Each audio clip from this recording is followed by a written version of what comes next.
예전에 인류가 이제 호모사피엔스가 처음 생겼을 때 마음이란 단어를 가지고 있었을까요? 아마 없었겠죠. 근데 현대를 사는 우리들은 마음이라는 개념이 있어요, 분명히. 마음이 뭔지 알죠. 그러면 이게 인류의 어느 쯤에 생긴 걸까요? 그리고 생길 때는 대체 어떤 방식으로 생겼을까요? 라는 그 질문에 대한 그 인도적인 사례가 이제 오늘 강의의 내용입니다. 그래서 마음이라는 게 인류가 호모사피엔스가 나타났을 때 없었던 마음에 관한 개념이 있어요. 근데 그 마음에 관한 개념은 우리가 발견한 걸까요? 아니면 발명한 걸까요?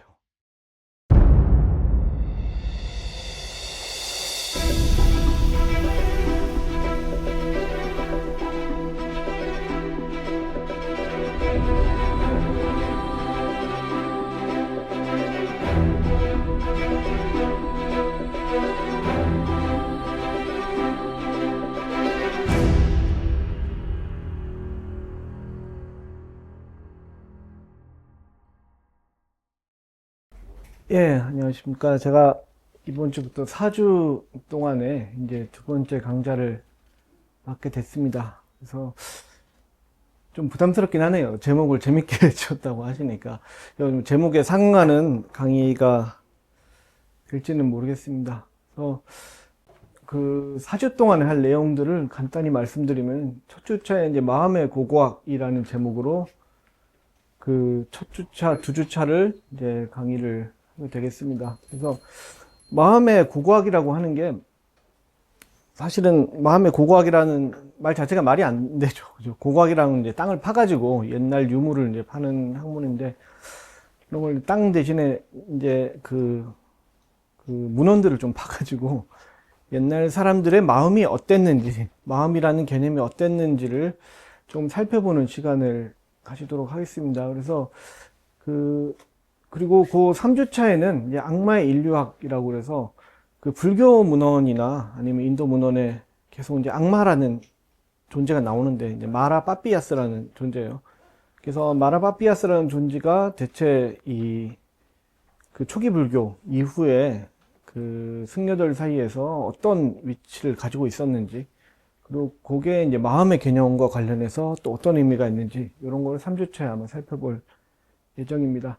그리고 4주차에는 이제 자칼과 거북이라는 유명한 비유가 있습니다. 이거는 힌두교, 자이나교, 뭐 불교 전부 다 이렇게 발견되는 비유인데, 이 비유를 세 종교가 이렇게 여러 가지 방식으로 인용을 하고 변형을 하면서 또 어떤 결과물들을 만들어냈는지를 4주차에 보는 걸로, 요 전체적인 이제 4주차의 내용들은 다 하나씩 연결은 되어 있습니다. 그래서 저는 다른 내용인 것 같지만은 하나씩 이제 그 중심 주제를 향해 가고 있는데, 결국은 우리 이제 마음이라는 개념을 고대 인도에서 어떻게 잡았고, 그 개념을 불교가 어떻게 수용했는지에 관한 부분이 중심 내용이 될 예정입니다. 그래서 오늘은 이제 마음의 고고학이라는 제목으로 왜 마음은 심장에 제대하게 되었을까? 라고, 어떻게 보면 좀 굉장히 이제 도발적인 질문으로 보이실 수도 있으실 것 같은데, 그 심장이라는 게, 그죠? 마음이 심장에 있는지 없는지는 사실 모르는데, 마음이 또 심장에 있다고 하는 믿음들이 또 있습니다. 고대부터 있었고, 또 그게 굉장히 중요한 역할을 해왔었는데, 그게 일어나기 이전에 마음이란 개념이 어땠는지를 한번 조금 살펴보는 시간이 사실은 오늘 내용의 이제 주가 될 것 같습니다. 그래서 그거 하기 전에 이제 제가 4주 동안 할 주제에 관해서 잠깐 좀 오리엔테이션을 하자면은, 이게 그냥 노트북을 해체한 장면인데, 우리가 이제 일상에서 흔히 있는 일이죠. 그러니까 왜 컴퓨터를 잘 못하시는 분들이 노트북이 안 되면은 컴퓨터에 관심이 많고 이렇게 잘 고치시는 분들한테 부탁을 해서 맡기는 경우가 있잖아요. 그죠? 맡기면은 그 주로 나오는 대화들이 그래요. 그러니까 그 컴퓨터를 이제 딱 받은 분은 컴퓨터를 좋아하니까 이게 왜 고장이 났고 내가 어떤 과정을 통해서 고쳤는지를 설명을 하고 싶어요. 이게 이렇게 돼가지고 이 부분이 안 됐는데, 요거는 부품이 뭔가 좀 모자라서 내가 용산에 가서 따로 이렇게 구해오고 막 이런 얘기들을 하면은, 정작 이제 컴퓨터를 맡기신 분들은 관심이 없으니까, 그래서 컴퓨터가 돼 안 돼 이렇게 물어보죠. 그래서 그래 뭐 일단은 그래서 또 어떻게 고쳤냐면 대체 돼 안 돼? 라고 이렇게 물어보는 이런 장면들이 이렇게 나오는데, 사실은 그래서 어떻게 보자면은 보통 불교의 핵심적인 내용들이 이제 컴퓨터를 쓰는 거에 관한 내용이라 그러면은, 저희가 4주 동안 볼 내용은 이 컴퓨터가 어떻게 조립됐느냐에 관한 문제에 가깝습니다. 그래서 어떻게 보면은 평소에는 아마 이제 잘 다뤄지지 않는 내용이고, 어쩌면 저걸 왜 하지 싶은 부분도 아마 있으시리라고 생각이 되는데, 또 그만큼 그것들을 알게 되었을 때 이제 불교 경전을 보게 됐을 때 이 이해도를 훨씬 높일 수 있는 요소가 분명히 있습니다. 그래서 사실 이 학자들이 연구하는 분야들이 그래요. 그러니까 저도 나와가지고 강의를 하게 되면은 제가 좋아하거나 막 제가 굉장히 감동스러워 하거나 이런 것들을 강의하는 게 아니라 해달라는 강의를 해주죠. 해달라는 강의를 해주고, 그리고 해달라는 강의를 하기 위해서는 굉장히 기본적인 것들부터 얘기를 하고, 이렇게 흔히들 하는 그 중요한 얘기들을 빠뜨리지 않고 다 이렇게 하려고 노력을 하게 되는데, 그게 이제 어떤 거하고 비슷하냐면은, 한번 상상을 좀 해보세요. 이게 만약에 내가 고등학생이고 내가 습기가 없는 사람인데, 그 반에 친구가 아무도 없어요. 아무도 없는데 내가 좋아하는 거는 곤충이에요. 곤충에 관해서는 굉장히 박식하지만은 친구는 없고 혼자 이렇게 책을 보고 있는 사람이라고 상상을 하는데, 어느 날 이제 반에서 이제 소위 말하는 인사 같은 애들이 갑자기 이제 말을 걸어요. 말을 걸어서 웬일인가 하고 이제 긴장을 하고서 이렇게 얘기를 듣는데, 저거 좀 치워줘 이런데, 그 창가에 이런 장수말벌이 나타났다고 치면은, 그래서 내가 곤충을 좋아하니까 이 장수말벌을 어떻게 해서 창밖으로 낸 다음에 평소에 말도 못 걸어보고 이렇게 눈도 못 마주치다가 야 고마워 이런 얘기를 들을 거 아니에요. 들으면은 이제 그 사이에 이제 눈은 못 마주치지만 용기를 내고서 뭐 사실은 이게 장수말벌이 저거는 이제 수펄이라서 더듬이가 이렇게 둥글고 사실은 엉덩이가 뭉툭해서 수펄은 독침이 없다. 그래서 위험하지는 않았지만 그 교실에 이제 수펄이 직접 들어오는 건 굉장히 드문 케이스라고 할 수 있지. 뭐 이런 얘기를 하고 있는데, 그 나한테 말 걸었던 친구는 이미 저쪽에 가 있어요. 그런, 어떻게 보면은 사실은 그 오늘부터 4주 동안 할 얘기가 그거에 가까운 얘기입니다. 그러니까 그 학자들이라는 사람들이 이제 다들 그래요. 이제 좀 나이들이 들어가니까 이제 앞에서 잘난 척 떠들기도 하고 웃으면서 말도 하지만은, 원래는 이제 본성이 음침한 사람들이 많아요.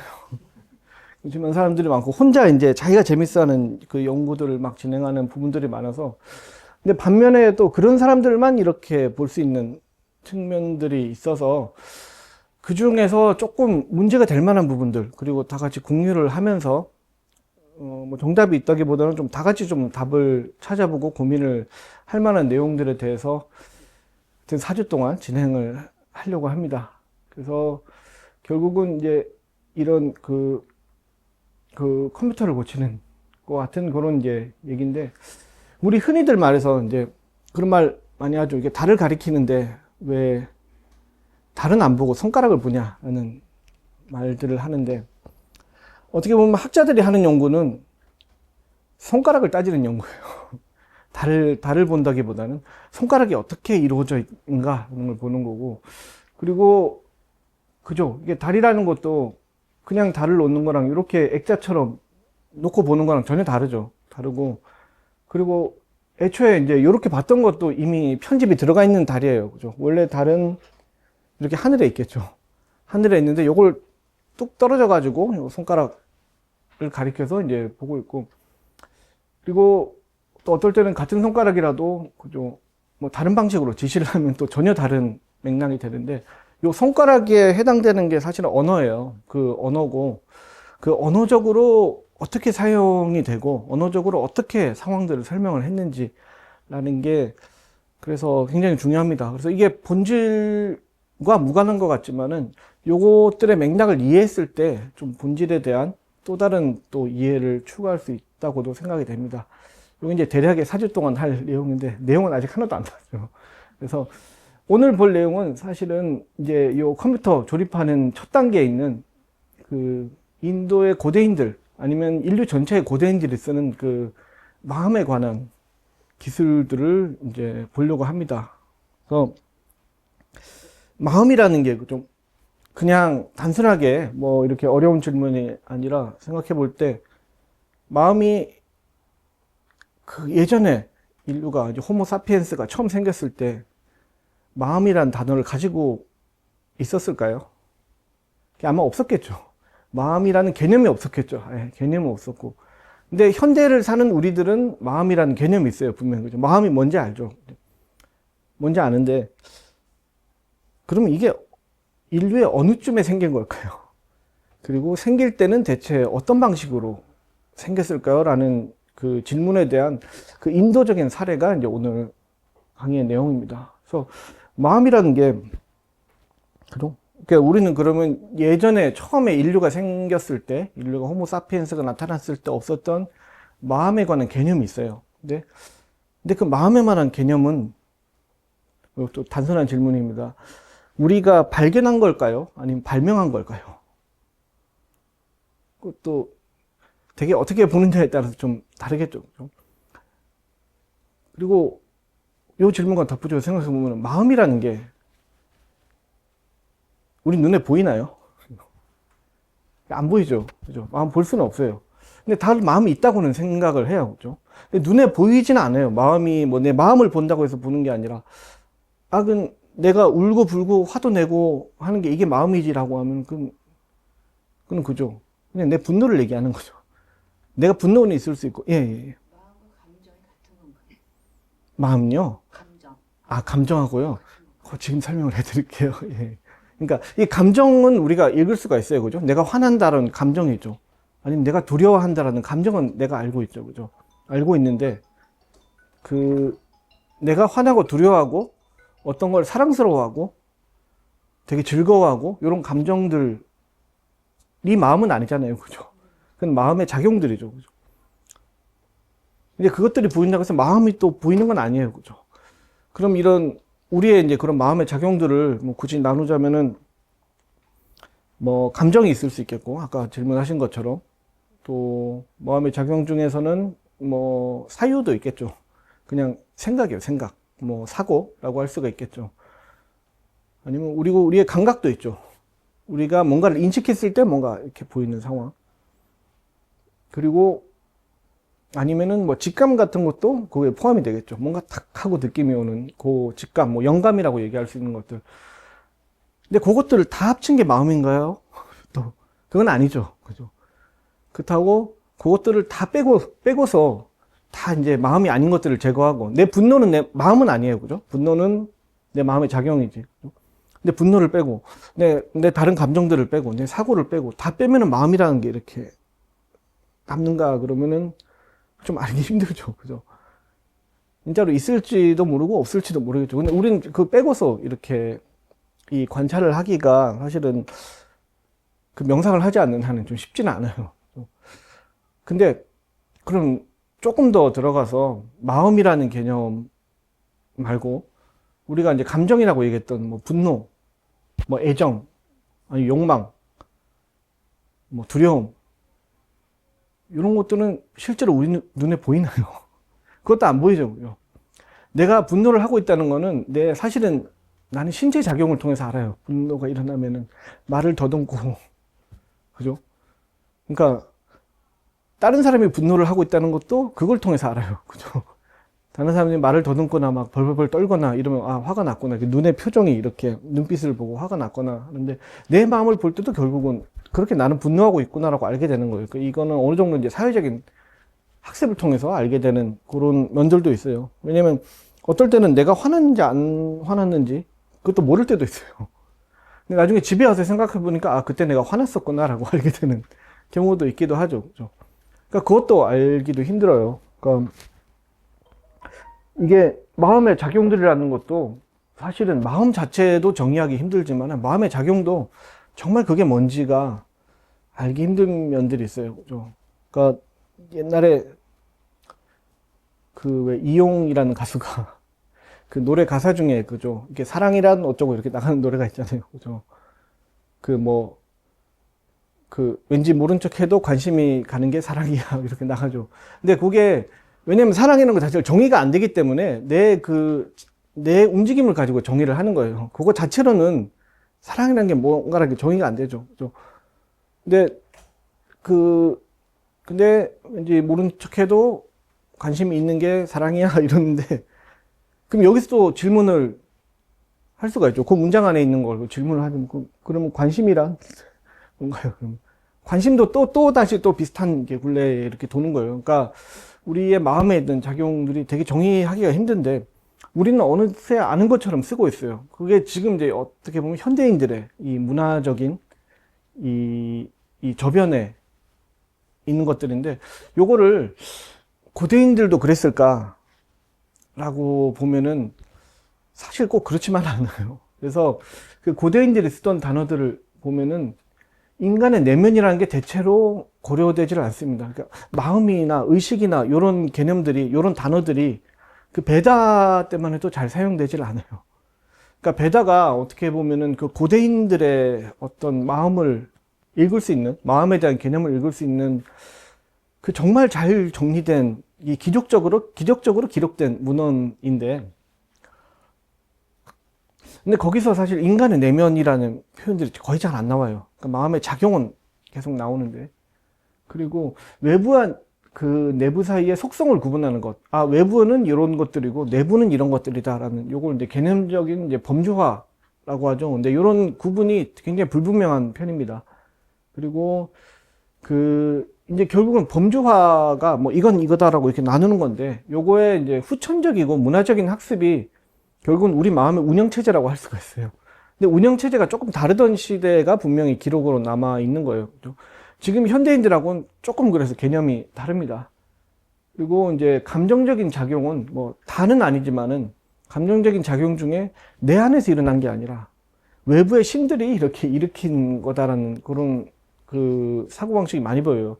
그러니까 우리는 감정을 우리 안에서 일어난다고 생각하잖아요. 그죠? 뭔가를 보고서 반응을 하지만은 아, 저걸 보고 아, 화난다. 저걸 보고 좋다. 즐겁다라고 느끼는 건 내 안에서 내가 일으킨 마음이라고 생각을 하는데 그 베다 문헌 안에만 보더라도 그게 내 안에서 일어나는 게 아니라 그냥 신들이 일으킨 거를 내가 그냥 받는 거라고 생각하는 그런 그 기술들을 굉장히 많이 볼 수가 있습니다. 그래서 요걸 이제 결국 관념이 이렇게 실물 같은 거라고 생각을 하는 거죠. 왜 실물이냐면은 신들한테서 나한테 직접 오잖아요. 눈으로 보이지는 않지만은 뭔가가 이렇게 오는 거라고 생각을 하기 때문에. 근데 우리 마음은 그렇잖아요. 마음은 오고 가는 게 아니잖아요. 그죠? 마음은 오고 가는 개념을 벗어난 거잖아요. 근데 뭔가가 이 물건처럼 이렇게 온다고 생각을 하는 뭐 이런 관념이 있습니다. 그래서 예를 들어서 이제 그 숲의 여신 아란얀이가 이제 그 숲에만 가면은 내가 두려움을 느끼는 거는 내 안에서 보통은 내 안에서 두려움이 일어나는 거잖아요. 근데 내 안에서 일어나는 게 아니라 그 여신이 나한테 두려움이라는 걸 주는 거예요.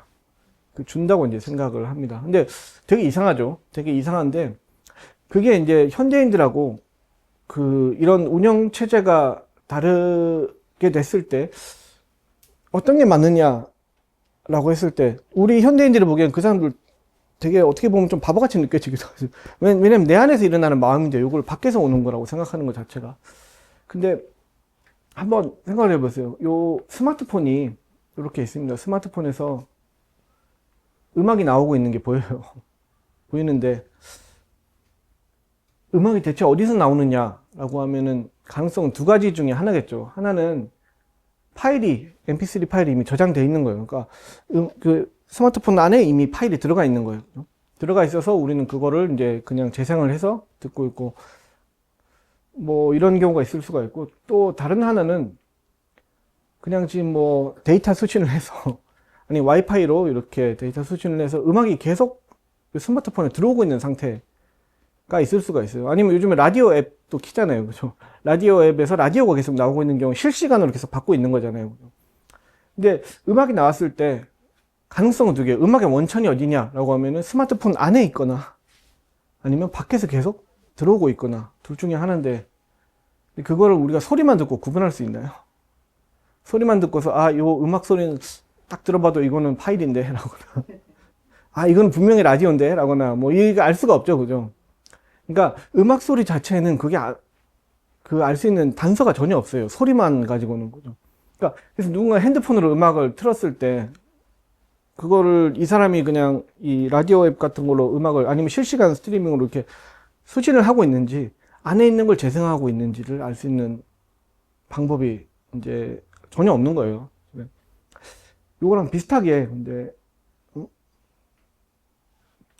감각 같은 경우도 그래요. 어떤 사람이 길을 가다가 어떤 냄새가 났어요. 페인트 냄새가 탁 났다고 생각을 했을 때 냄새가 있을 가능성은 이것도 똑같아요. 내 안에서 내가 만들어냈느냐 아니면 그 환각처럼 내가 환취가 있을 수 있잖아요. 그죠? 그런 경우도 있어요. 가끔씩 옛날 옛날 생각을 하다가 옛날에 먹었던 음식의 냄새가 갑자기 막 나는 것 같은 기분이 들 때도 있어요. 그죠? 아니면은 또 이제 그 정신병 중에서 예전에 봤던 거는 어디 손에서 계속 똥냄새가 난다고 생각하는 사람이 있어요. 씻어도 없어지지를 않아요. 없어지지 않고 뭔가 이게 이제 스트레스 때문에 뭐 그렇게 된다고는 하는데 근데 그거는 내가 안에서 만드는 거죠. 그 냄새를 실제로. 그리고 보통 그냥 우리가 냄새 맡는 것처럼 그건 밖에서 들어오는 거죠. 근데 그냥 냄새가 가다가 이렇게 페인트 냄새가 나면은 새로 페인트를 이제 이렇게 칠한 집에서 냄새가 확 들어오는 걸 수도 있고 아니면은 내가 그냥 머릿속에서 내 냄새를 만들어내는 걸 수도 있죠. 근데 냄새가 안에서 나느냐 밖에서 나느냐는 냄새 자체만 가지고는 알 수 있는 방법이 없어요. 어떻게 알 수 있냐면 그냥 추리만 할 수 있어요. 어떻게 이제 저기 집이 보이는데 집 근처로 이렇게 가까이 다가가면은 냄새가 더 세지고 집에서 뒤로 물러나면은 냄새가 더 약해진다. 그러면 여기서 냄새가 들어오는 거구나 라고 생각을 하는 거고 그거랑 상관없이 계속 냄새가 나고 있다 그러면 뭔가 내 정신이 이상하게 냄새를 만들고 있는 거죠. 그러니까 그거를 냄새 자체로 알 수 있는 방법은 없어요. 물론 좀 더 생생하고 좀 덜하고 있을 수는 있는데 좀 심한 사람들은 그죠. 환각 같은 거 보는 사람들 그 사람들도 생생하게 나름대로 보잖아요. 그러니까 내 안에서 만들어내는 감각도 사실은 내가 내 안에서 만들어냈는지 아니면 밖에서 들어오고 있는 건지를 알 수 있는 방법이 없어요. 요거는 결정할 수 있는 거는 요렇게 근처에 내가 가고 있는가 아닌가 요 근처에 뭐가 냄새 날 만한 게 보이나 안 보이나 뭐 요런 종류의 주변 상황에 따라서 외부적인 요인에 따라서 결정을 할 수 있는 거지 냄새 자체에 이게 이름표가 이거는 안에 거 밖에 거 뭐 이게 없는 거예요. 자 그럼 이제 아까 봤던 숲의 여신 아란냐니 같은 경우도 마찬가지예요. 그러니까 내가 숲에만 가면은 심장이 떨리고 무서워요. 그죠? 근데 그러면은 그 숲에서 나오면은 다시 두려움이 없어져요. 그럴 수가 있죠. 옛날엔 또 요 시대에는 원시림이거든요. 실제로 원시림이라는 게 그죠. 그 인도 동부 지역은 이제 코브라도 뭐 발견되기는 5.8m짜리가 발견해 얼굴이 이만해요. 그죠? 근데 호랑이도 살고 표범도 살고 자칼도 살고 이런 원시림에 그럼 원시림이 이제 직접 가보신 줄 알겠지만 캄캄해요. 그냥 위에 다 덮여가지고 그러니까 이렇게 그 아름다운 숲속 이런 게 아니에요. 그냥 캄캄한 곳인데 원시림에 가면은 두려움이 막 본능적인 두려움이 느껴져요. 나오면은 없어져요. 근데 그거 방금 근데 사실 페인트 냄새랑 비슷하지 않나요? 그죠? 페인트 냄새를 집 근처에 가면은 냄새가 나고 없어지면은 냄새는 저기서 오는 거구나 라고 생각을 하는데 일단 두려움도 그럴 수 있는 거예요. 내가 원시림에 이렇게 가게 됐을 때 두려움이라는 게 그죠? 내 안에서 만들어내는 건지 아니면은 요 숲에서 뭔가 두려움이라는 어떤 게 나한테 들어오는 건지 그거를 알 수 있는 방법은 없어요. 그래서 우리가 이제 내 두려움이 마음 안에서 나온다고 생각하지만은 내 안에서 일어나는 마음, 두려움, 근데 두려움이라는 게 사실은 내 안에서 일어난다는 증거는 없어요.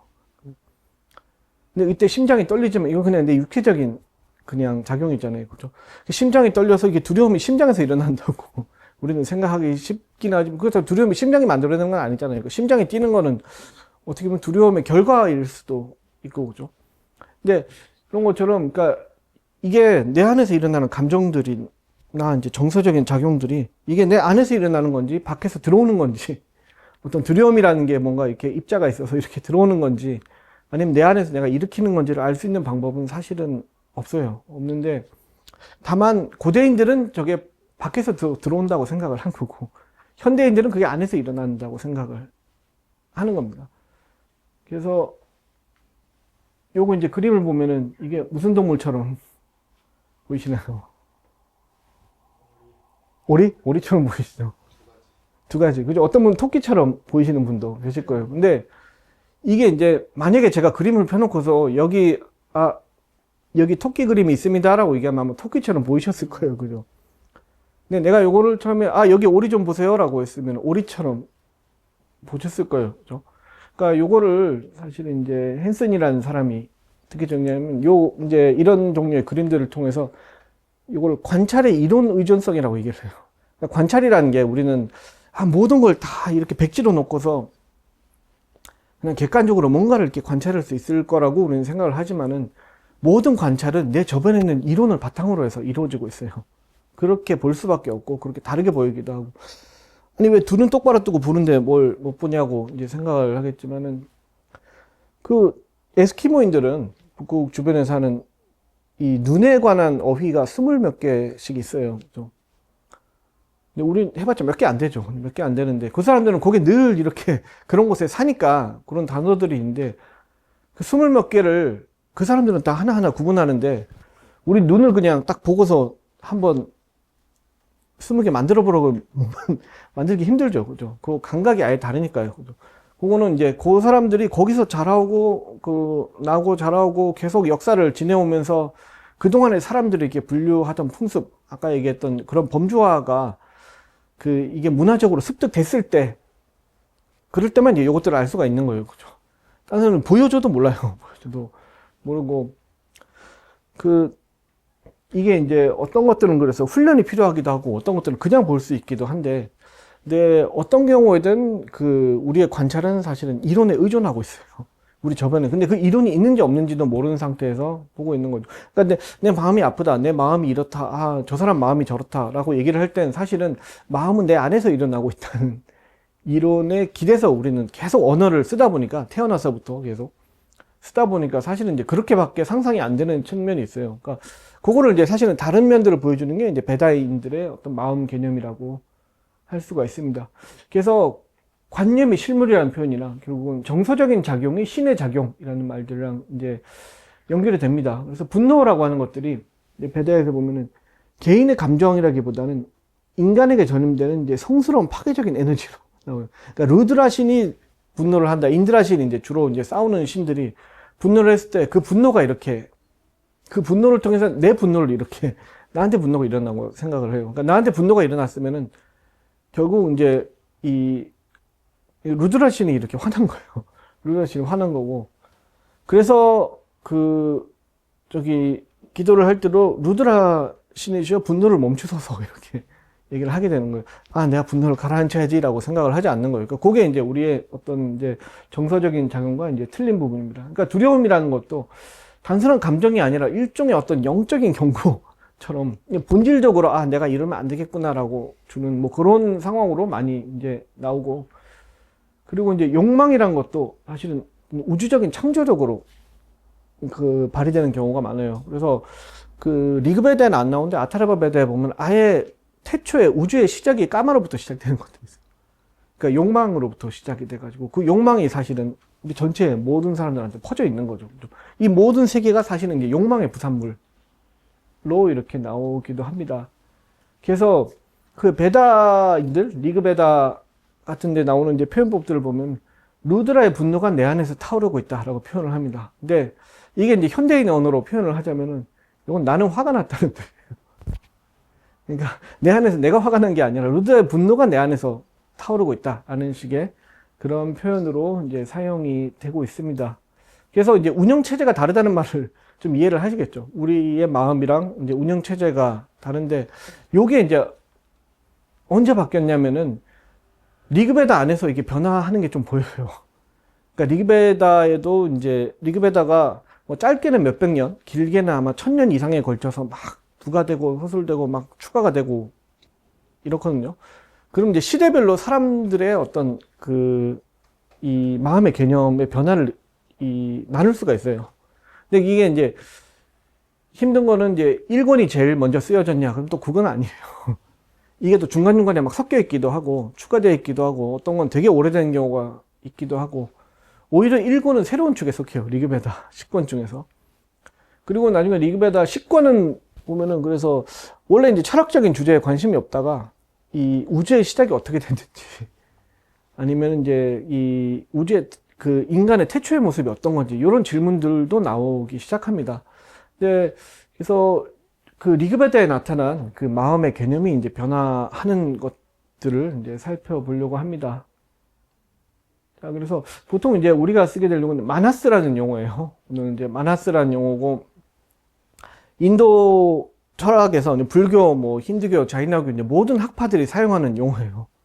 그 용어고, 그리고 같은 힌두교 내에서도 아니면 불교 안에서도 학파마다 전혀 다른 의미로 마나스를 사용하고 있긴 한데, 근데 전반적으로 어느 정도 통일되는 의미는 있습니다. 그래서 우리 보통 불전에 사용될 때는 그냥 마나스로 단독으로 쓰이기도 하고, 번역을 의라고 번역을 합니다. 그리고 마네인드리아 아니면은 마나인드리아라고 해서 이럴 때는 이제 의근이라고 번역을 합니다. 뒤에 인드리아라고 하는 게 우리 흔히 말하는 감각기관을 얘기하거든요. 근이라는 의미를 가지고 있어요.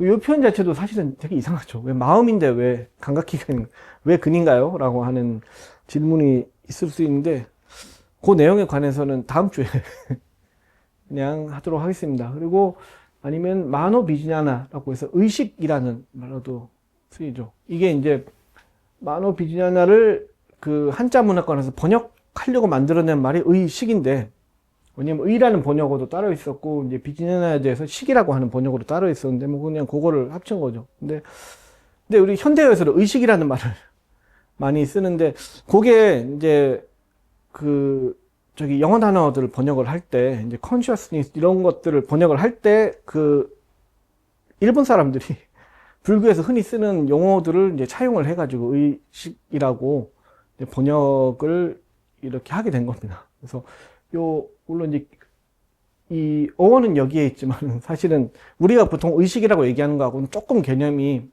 어느 정도는 이제 다른 부분이 있습니다.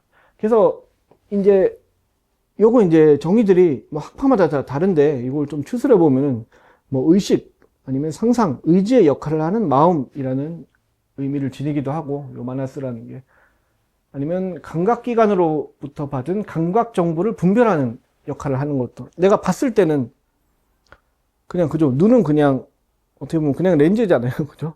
렌즈인데 그 렌즈로 이렇게 딱 본 것들을 이건 이거다, 저건 저거다라고 이렇게 나누는 것, 요게 이제 마나스가 하는 일이라고 생각을 하고, 이게 이제 의근이 하는 일이라고 생각을 하죠. 그리고 아니면 감각기관과 내면 세계 사이의 중개자 역할을 이제 마나스가 하기도 해요. 이건 주로 힌두교 쪽에서 많이 쓰는데, 그냥 감각기관이 마나스에 이제 정보를 전달을 하면은 마나스는 그걸 아트만한테 전달을 이제 하는 역할을 하는 겁니다. 그러니까 내 영혼에 전달을 해주는 거죠. 전달을 해주고, 아니면은 뭐 마나스가 이제 표면적인 의식이라고 하면은 조금 더 이제 내 마음 깊은 곳에다가 이것들을 이렇게 저장을 시키거나 뭐 이제 전달을 하거나 하는 이런 역할을 합니다. 그래서 마나스가 이 뭐 정의들은 다 다르지만 작동하지 않을 때 어떻게 되느냐에 대한 표현은 거의 비슷해요. 마나스가 작동하지 않으면은 그럴 수가 있잖아요. 그죠? 그거는 이제 보고 있어도 보지 못한다, 그냥 멍한 상태를 얘기를 해요. 그러니까 우리 왜 눈 뜨고 보고 있는데 지나가는 걸 못 보는 경우가 있잖아요. 아니면은 내가 너무 막 책에 집중을 하고 있으면 옆에서 누가 불러도 못 듣는 경우가 있죠. 그때는 이제 감각기관인 귀가 고장난 게 아니잖아요. 그죠? 귀는 사실은 고장나지 않았는데 분명히 소리가 나한테 들어왔을 텐데 마나스가 처리를 안 한 거예요. 내 마음속에 있는 마나스가 이제 그걸 처리를 하지 않은 거예요. 그럴 때는 그냥 못 들을 수도 있어요. 그죠? 아니면 요것만 보고 있다 보면은 요거에 집중을 하다 보니까 요 뒤로 누가 지나가고 있는 거는 아예 눈에 담기긴 했겠죠. 왜냐면 렌즈 방향이 여기로 향하고 있으니까. 담기긴 했을 테지만은 이걸 그냥 못 보고 그냥 이렇게 멍하니 있는 걸 아예 의식조차 못하는 경우도 있기도 하죠. 가끔 근데 그게 근데 저장이 되기는 하는 것 같아요. 왜냐면 가끔 이게 최면 치료 같은 걸로 그렇게 지나간 거를 이 사람 기억이 없는 걸 이렇게 끌어내거나 하는 뭐 이런 것들이 있더라고요. 그러니까 보통 교통사고 났을 때 번호판을 이렇게 휙 지나가는 거를 봤던 기억이 없는데 뭔가 최면을 통해서 그 번호판을 기억나게 한다거나 그 상황으로 다시 돌려가지고 뭐 이러는 경우도 있긴 하다 그러더라고요. 그래서 원래 개념은요, 마나스는 분명히 이제 정신적인 요소들이잖아요. 그죠? 내 마음속에서 일어나는 어떤 작용을 하는 요소인데, 근데 요것들이 사실은 원래 베다에서는 이런 의미는 아니었어요. 왜냐면 베다에서부터 초기부터 쓰이기는 했는데 이런 의미가 아니었고 요 안에서는 이제 변천사들이 있습니다. 그래서 마나스가 어원이 뭐냐라고 할 때 보통은 이제 만이라고 써서 만야떼라고 해서 그냥 뭐 이렇게 생각하다는 어원이 두는 걸로 후대에는 보통 설명을 하는데 그거 자체를 추측할 수 있는 내용이 그거 자체가 아니면 전혀 안 맞는 내용들이 베다에 꽤 나오긴 합니다. 그래서 그 마나스의 어구를 만으로 두는 게 사실은 의외로 후대에 그냥 부과된 내용일 수 있다라는 것도 알 수가 있습니다. 그래서 이제 베다의 이제 마나스 개념을 이렇게 보면은 최초에는 마음이 아니라 기운이라는 의미가 더 강했어요. 신비한 힘이요. 그러니까 왜냐면 요 당시에는 사실은 마음이라는 개념이 그렇게 막 지금처럼 이렇게 그 현대인들처럼 쓰이지 않았던 시절에는 마나스는 원래 이제 기운 같은 느낌이고 그 인간 심리와 관련돼서 요즘처럼 결합되는 거는 꽤 후대의 사고방식입니다. 그러니까 리그베다에도 나오기는 나와요. 그래서 이제 마나 아니면 마나스라고 하는 것들이 요거를 어원이 대체 어디인지는 이제 모르겠지만은 그 만물의 침투에 있는 영적 유동체라고 하는 이런 말이 어려운데 흔히 말하는 기운을 얘기해요. 기 같은 게요. 기. 그냥 이렇게 저 사람이 이제 되게 기운이 세다 그러면 뭔가 이렇게 기운이 뭔가 이렇게 많이 있다는 거잖아요. 아니면 외부로 발산된다거나 할 때 그럴 기나 아니면 스타워즈에서 얘기하는 포스 같은 거예요. 아, 저 사람에 포스가 있다라고 할 때는 뭔가 이렇게 저 사람 내부에 막 포스가 많이 이렇게 들어가 있다는 뭐 이런 의미로 사용이 되는데 원래 마나스는 이런 의미로 사용이 됐었어요. 근데 그것들의 어떤 변천되는 역사를 한번 살펴보면은 첫 번째가 이제 신비한 힘이라고 하는 그 기운이라는 의미로 사용될 때예요. 요 이제 용례들을 보면은 이제 마나스반이라는 용어가 나오는데 요게 이제 마나스를 가진 자라는 뜻이에요. 요 그냥 뜻 그대로 보면은. 근데 마나스를 가진 자가 무슨 의미일까요? 이게 마음을 가진 자 이러면은 그죠? 없는 사람도 있어요. 예? 마나스가 없는 사람도 있네. 그죠. 그러니까 그 말 자체가 좀 이상하죠. 그러니까 마나스가 없는 사람, 기운이라고 쳐도 그죠. 기운이 없는 사람이 아니라 요게 이제 인드라 신의 별칭으로 쓰여요. 근데 요거 자체가 인드라 신이 이제 아시긴 베다에서 리그베다에서 특히 가장 인기 있는 신이고 최고의 신이었어요 한때. 이게 캐릭터 상으로는 보통 이제 그리스 신화에 나온 제우스 신하고 많이 비교되기도 하고 또 불교에서는 그거를 차용을 해서 제석천이라고 쓰는 게 요 인드라 신이에요. 근데 인드라 신의 별칭으로 쓰는데 이 최고의 신에 대한 별칭이 마나스를 가진 자예요. 이게 무슨 의미냐면은 그러니까 특수한 정신력을 가지고 있는 자, 보통 이렇게 추측하기가 쉬운데 이런 의미가 아니에요. 이때는 이제 어떤 정신이라는 의미가 최고의 신에 붙이면 그렇잖아요. 마나스를 가졌다 그러면 뭐 정신 능력이 어마어마하거나 이게 아니라 그냥 유동적 실체로서의 마나스를 많은 양을 지니고 있는 자라는 뜻이에요. 마나스를 엄청 많이 가진 자라는 뜻인 거니까 기운이 엄청 많아서. 그러니까 왜냐면 이게 신들의 이제 권능이라고 하는 것들은 이게 그만큼 요 기운의 양으로 결정되는 측면이 있잖아요. 그죠? 저 사람의 포스가 세다라고 할 때도 그죠? 포스의 양으로 따지는 거잖아요. 그죠? 아, 저 사람 진짜 기가 세다라고 할 때도 이 사람이 단전에 얼마나 많은 그 기운이 축적되어 있느냐로 결정이 되는 거죠. 이게 왜 무협지 같은 데서 보면 한 갑자 내공이 쌓였다 이러면 이게 한 갑자가 60년 수행을 했을 때 쌓을 수 있는 정도의 내공이 저 사람 단전에 있다. 이걸 한 갑자 내공이라고 그러고 가끔 이게 막 거기 나오는 그 굉장히 강한 이렇게 왜 노인들 같은 경우에 막 뭐 세 갑자씩 지니고 있고 이러고 있는데 그러니까 거기 이제 양으로 결정되는 면들이 있어요. 그러니까 그 어떤 이걸 기운이라는 의미로 사용을 했을 때는 그러니까 인드라가 이제 마나스를 가진 자라고 하면은 그냥 마나스를 엄청 많이 가지고 있는 자 그래서 권능이 어마어마한 자. 이게 신들의 힘도 결국은 마네스의 양으로 결정이 된다고 생각하는 요 사고방식이 여기 들어가 있습니다. 그래서 여기 보면은 흔히 말하는 포스가 있다는 게 이런 거잖아요. 그죠? 신들을 볼 때 신들 주변에 뭔가 이렇게 하얗게 이렇게 보이듯이 기운이 이제 넘치다 못해 주변으로 뻗는 거예요. 그죠? 아니면은 그 불상 같은 데 보면 뒤에 이제 그 광배가 이렇게 있잖아요. 광배도 사실은 그거에 가까운 사고방식이죠. 그죠? 광배가 이렇게 드러난다거나 하는 방식이 이제 원래 가지고 있던 마나스의 의미인데 요게 좀 변천이 되면은 조금 변화가 생기게 됩니다. 요거를 뭔가 흡수하고 내가 이거를 통솔하고 제어할 수 있다는 이런 사고방식이 생겨요. 그래서 그 마나스유라는 표현인데 요거는 이제 마나스를 원하는 자라는 뜻이에요. 말 뜻 그대로면은 이게 뭘 뜻하냐면 그 육체 안에 깃드는 신비한 힘, 요 마나스를 가지고자 하는 자라는 의미가 있는데 가지고자 하는 자가 있다는 게 뜻하는 바는 사실은 가지려면 가질 수 있다는 뜻이잖아요. 그죠? 예. 수행자도 될 수가 있겠죠. 그죠? 뭔가 이렇게 이거를 어떻게든 내가 이렇게 주변으로부터 흡수할 수 있다고 생각을 하는 거예요.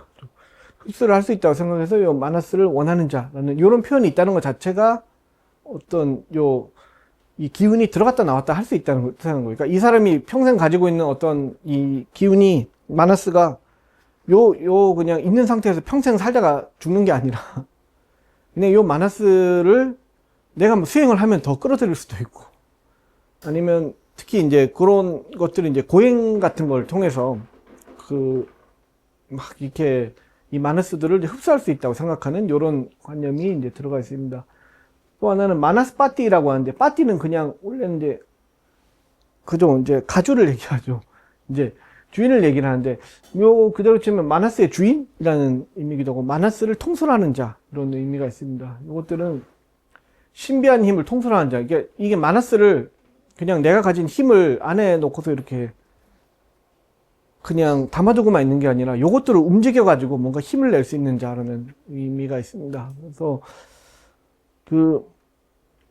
요런 의미들을 보면은 처음에는 그냥 안에 들어가 있는 마나스에서 조금 더 변화를 하게 되면은 마나스를 내가 흡수를 할 수도 있고 내가 요거를 안을 제어를 해서 그죠? 똑같은 마나스 양을 지니고 있어도 얼마나 이렇게 이걸 어떻게 잘 쓰냐에 따라서 좀 다르겠죠. 그죠? 왜 이제 운동선수들도 이게 근육량이 똑같아도 어떻게 컨트롤을 하느냐에 따라서 이게 좀 많이 바뀌잖아요. 이거 바뀌듯이 요것들을 이제 통솔하는 자라는 의미로 쓰이는 게 요 이제 두 번째 단계입니다. 두 번째 단계고 여기서 조금 더 지나면은 그죠? 요 내용을 보면 그래서 요런 식으로 주변에 있는 기운들을 내가 이렇게 흡수하고 통솔할 수 있다는 요런 이제 개념들을 담고 있습니다. 세 번째는 요거를 운동시키고 이동시킬 수 있다는 개념이 등장하게 되는데 여기 이제 내용은 그 부름을 통해서 소마를 압착하는 돌에 마나스를 지불하라 이런 말이 있습니다. 소마가 뭔지는 아직까지도 그 정체가 불분명한데 이제 뭐 버섯이라는 얘기도 있고 막 특정한 풀이라는 얘기도 있고 그런데 아마 식물이라는 거는 분명한 것 같아요. 그 환각 현상을 일으키는 식물이고 요 소마를 마시면은 기분이 되게 좋아진다는 표현도 되게 자주 나와요. 이게 그냥 술 같은 건지 어떤 건지 모르겠는데 요 이제 환각 현상을 통해서 어떤 엑스터치 상태에 이렇게 가게 유도를 하는 이런 환각제가 이제 소마고 소마를 만들 때 아마 버섯인지 뭔지를 그냥 요 돌에 대고서 이렇게 압착을 하나 봐요. 압착을 해서 이렇게 짜내는 것 같아요. 그죠? 즙을 짜내는 방식인 것 같아요. 아마 이제 올리브유 짜는 거랑 비슷한 올리겠죠. 근데 이렇게 이제 소마를 여기 짜낼 때 소마를 압착하는 돌멩이가 있는데 그 돌멩이를 그냥 압착하는 게 아니라 소마라는 거는 일종의 종교적인 의식에 사용되는 신성한 액체잖아요. 그죠? 짜낼 때 요 돌멩이에다가 어느 정도 내 마나스를 이렇게 집어넣어야 된다는 거예요. 흔히 말해서 그죠? 이게 어떤 분들은 왜 이게 커피 이렇게 드립 하실 때 커피 갈 때도 기운을 넣어야 된다고 막 기운을 넣으면서 돌리는 분들 있잖아요. 근데 그런 것처럼 소마를 이렇게 돌로 눌러서 압착을 할 때도 그 돌에다가 이렇게 자기 기운을 넣으라는 소리예요. 그죠? 이 말은 여기서는 마음이라는 의미로 사용될 수가 없죠. 그죠? 뭐 돌에 마음을 담아라 뭐 이럴 수는 있는데 여기 아니라 실제로는 내 기운을 담아라 뜻이에요. 그죠? 그런 식으로 이제 여기다가 이제 마나스를 지불하라 이런 표현이 있고, 또 아니면 인드라는 마나스를 부여하기 위해서 나간다 뭐 이런 표현들도 있습니다. 그래서 여기서는 이제 마나스는 이제 마음은 아니죠. 여기서는 그냥 주고받을 수 있는 실체예요. 그래서 요 주고받을 수 있는 실체가 되면은 그 뭐가 되냐면 요거를 내 권능을 그 신들이 나만 쓰는 게 아니라 내 주변에다가 이렇게 줄 수도 있어요. 어떻게 보면 그때는 뭐 신상에는 없었지만은 신상이라는 것도 우리가 생각하는 그 신상이 아니면 불상도 마찬가지고 뭔가 이렇게 그 대상에 권능이 담겨 있다고 생각하잖아요. 그죠? 이게 불상에다가 이렇게 왜 절을 하거나 할 때 실제로 그 힘이 담겨 있다고 생각하는 요 이제 사고방식인데, 요것도 사실은 요런 이제 그 개념이 반영이 된 거죠. 그래서 마나스라는 게 단순히 이렇게 안에 흡수를 하는 게 아니라 흡수를 요거를 내 기운을 이렇게 어떤 곳에 이렇게 집어넣으면 여기에 내 속성이 반영이 된다고 생각을 이제 하고 있는 겁니다. 그래서 요 이제 비슷한 것들을 보면 이렇게 왜 무협지나 환타지 같은 놈은 검기라고 하는 게 있죠. 검기라고 하는 걸 보면은 주변에 이렇게 기운이 서려 있는 것처럼 보이는, 이게 이제 자기 기운을 검에다가 부여하는 거죠.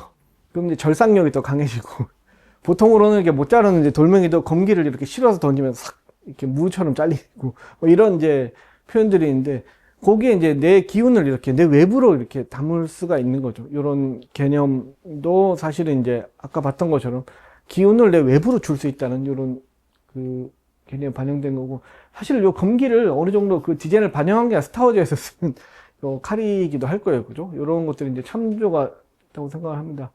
보통 이렇게 더 나가면은 이렇게 블레이드처럼 막 이렇게 손을 휘감거나, 아니면 검기가 어떤 데서는 보면 용 모양으로 검기가 이렇게 서린다거나, 아니면 이제 요거 자체가 좀 멀리 떨어져 있어도 칼을 휘두르면 저 뒤에까지 이렇게 싹 이렇게 일종의 이제 그런 이게 칼날 같은 효과를 발휘하게 된다거나, 요거는 이제 검을 벗어난 부분까지로 기운이 뻗어나가는 거죠.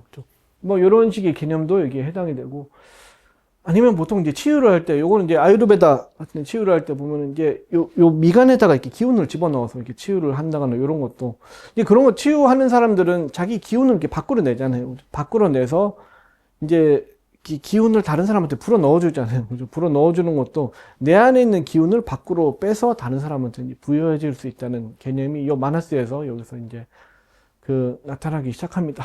그래서 그러면 여기서 대체 그 마음은 언제 나오나요? 싶을 텐데, 그거는 보니까 시간이 좀 돼서 잠깐 쉬었다가 다시 그 다음 시간에 하도록 하겠습니다.